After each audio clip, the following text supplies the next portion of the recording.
ইসকনের সন্ন্যাসী চিন্ময় কৃষ্ণ দাসকে মুক্তি না দিলে ভিসা বাতিল, পেট্রোপোল অবরোধ করে দেবার হুঁশিয়ারি দিয়েছেন শুভেন্দু অধিকারী। চিন্ময় কৃষ্ণের গ্রেফতারির প্রতিবাদে বুধবার গলায় প্ল্যাকার্ড ঝুলিয়ে বাংলাদেশ ডেপুটি হাই কমিশন অভিযান করেন বিজেপি বিধায়করা। এরপর সীমান্ত লাগোয়া বিধানসভা এলাকার 7 বিজেপি বিধায়ককে নিয়ে বাংলাদেশ হাই কমিশনে যান শুভেন্দু অধিকারী। সেখানে ইসকনের সন্ন্যাসীর গ্রেফতারির প্রতিবাদ জানিয়ে সাংবাদিকদের মুখোমুখি হয়ে ক্ষোভ উগরে দিয়েছেন শুভেন্দু অধিকারী। তিনি বলেছেন, ইসকনের সন্ন্যাসী চিন্ময় কৃষ্ণকে মিথ্যে অপবাদ দিয়ে গ্রেফতার করা হয়েছে। এর আগেও বাংলাদেশের অনেক সরকার এসেছে, সংখ্যালঘুদের ওপর এমন নির্যাতন আগে দেখেননি। তার কথায় বাংলাদেশে এখন তালিবান, আইএস এর পদধ্বনি শোনা যাচ্ছে। পরিস্থিতি বদল না হলে সোমবার পেট্রাপোল সীমান্তে বাংলাদেশমুখী পণ্যবাহী ট্রাক আটকানো হবে। অবিলম্বে ভিসা বন্ধের আবেদন জানিয়ে হুঁশিয়ারি দিয়ে শুভেন্দু অধিকারী বলেছেন, প্রয়োজনে একদিন অপেক্ষার পর ভিসা দপ্তরে যাবেন। হুঁশিয়ারি দিয়ে বলেছেন, এবার থেকে বাংলাদেশিরা চিকিৎসা করাতে করাচি, লাহোরে যাক। ইসকনের সন্ন্যাসীর গ্রেফতারির প্রতিবাদে কাকদ্বীপ, কৃষ্ণনগরে প্রতিবাদ কর্মসূচি পালন করা হয়েছে।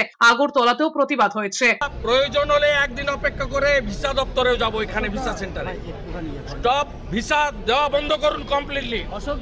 এক্সপোর্ট ইম্পোর্ট পারমিট ইস্যু করা বন্ধ করুন। বাকিটা আমরা বর্ডারে করব। সোমবার থেকে বলে দিলাম, চিন্ময় কৃষ্ণ প্রভুকে নিঃশর্ত মুক্তি, হিন্দুদের উপর আক্রমণ, মন্দির ভাঙা বন্ধ করুন। আর এই ধরনের এই নাবালকদের, যাদের আপনারা ওখানে তত্ত্বাবধায়ক সরকারে বসিয়েছেন, এই নাবালক যারা মন্ত্রীর পদমর্যাদায়, তাদের এই ধরনের ভারত বিরোধী কথা বলা বন্ধ করুন। আর চিকিৎসা নেওয়ার জন্য করাচি আর লাহোরে যান, এখানে আসবেন না।